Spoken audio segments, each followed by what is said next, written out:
Welcome back. We are here with our friends from the Center for Wildlife. Joining us now is Executive Director Kristen Lamb. Thanks for coming on. And who is that? So stinking cute. Tiny, tiny little friend, Nyx. Thank you for having us. We've been so excited to debut Nyx, but she had to make sure she was ready to be in front of cameras and traveling. She seems ready. Yeah, she's doing great. So this is Nyx. She is a female northern saw-whet owl, and she is about 2 years old, and she's one of our ambassadors. Fully grown, which is grown. shocking to us. I would think if I was just tuning in, I would think it's 2 weeks old. Right, yeah, I know. I think it's incredible to think of like animals this tiny and adorable just flying around in our forests at night in our backyards.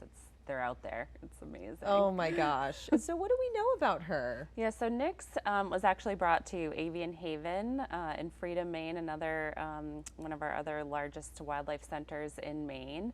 And she unfortunately had been hit by a car, and she was actually completely paralyzed. She could not even stand. Where she was hit was on her spine, so she had no use of her legs. But she is like, it just makes us love her even more because she's this tiny little survivor, and over time she regained the ability to stand and got stronger, and unfortunately her balance and some of her issues are permanent, so she can't hunt for herself on her own or get away from predators. So she was transferred to us last year as an ambassador, and it is so fun to show people this species because they're secondary predators, which means that they can also be prey, even though they're hunting. They're so tiny. And so they're really only out under the cover of night, and not a lot is known about this secretive little owl. Oh, what do you think is the most shocking, fact that you share with people? Yeah, so we as a society actually haven't studied non-game and endangered species for a long time. Really, it's only the past 20, 25 years. And so there's a great organization in Maine, Biodiversity Research Institute, that has been banding these guys and studying them since 2010. So first, their migration is not traditional, like north to south.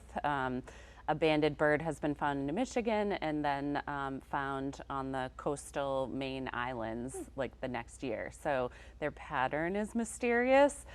They also have found that they actually migrate by the new moon because it's darker, because they are secondary predators. So they're like migrating by lunar cycles, which is also really fascinating. Back to how this owl got better. I mean, you talk about being paralyzed. It's not like you have a physical therapist there, but so how was it able to stand up again and get better and be able to, come on television and stand right there on the glove? I know. Yes. It's such a good point, Jeff. And a lot of times we don't think of like animals suffering the same kind of physical damage or injury or even illness as we would. And so a mid-sized sedan weighs 3,500 pounds, an SUV weighs about 5,000 pounds. So if a human was hit by one, we'd have inflammation, fractures, all these issues. And so she had a lot of inflammation on her spine. Thankfully, she didn't have fracture there, and so it was all inflamed and swollen, and it wasn't allowing the nerves to connect to the movement of her legs. And so just given time and being, she was hand fed and she was given anti-inflammatories, that swelling went down and the nerves started communicating to her feet again, and her being able to stand again. So that's incredible. Yeah, and we started her at the center in a much smaller enclosure because we didn't want her to hurt herself, and she just continues to like break the mold or just like defy the odds because she's graduated to a much bigger enclosure, almost the full size enclosure, because she shows us she can get around safely and learn how to perch, despite her disability. And she also now lives with another saw-whet owl whose name is Ollie, and he's a male. So she just is incredible. She's such an inspiration. How do they get along?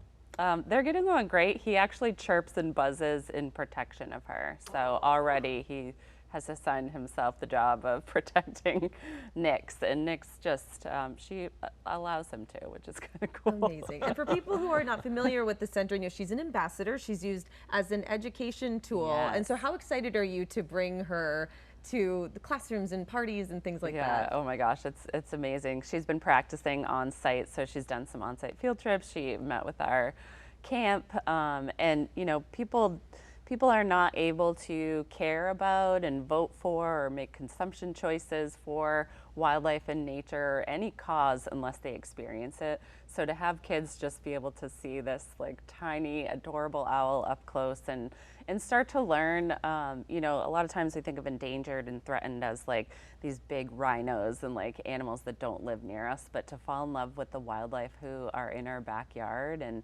balancing rodent populations and doing all these things for us is just so powerful. And Nix, is always like, she's a baby. So that's a great conversation starter Right. of like, we have such a diverse range of species that come in all shapes, sizes, colors, she's just incredible. And they also are, they tend to prefer a more mature northern hardwood and coniferous forest, so they can really inform why it's important to keep a lot of those types of forests intact, because beautiful, amazing, special species like this call them home. I'm going to put you on the spot again because you told us about, because I want to know if we know the owls in our backyards. What kind of sounds they make? Because what was it, the barred owl goes, who cooked for you? Yeah, barred owl is So the oh, oh, oh, oh. There you go, yeah. Oh, oh, oh. They have not a hoot. Theirs is like a pip, pip, pip, pip.